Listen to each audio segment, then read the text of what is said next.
Alrighty guys, I'm on my same route with the F-350 with the going into neutral when we come to a stop.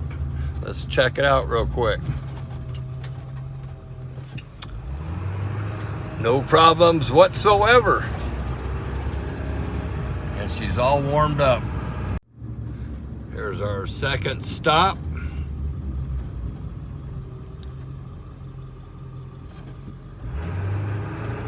No problems. And the third.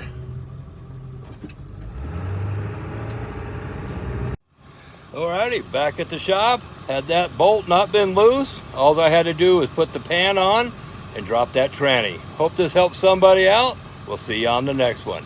Thanks for watching.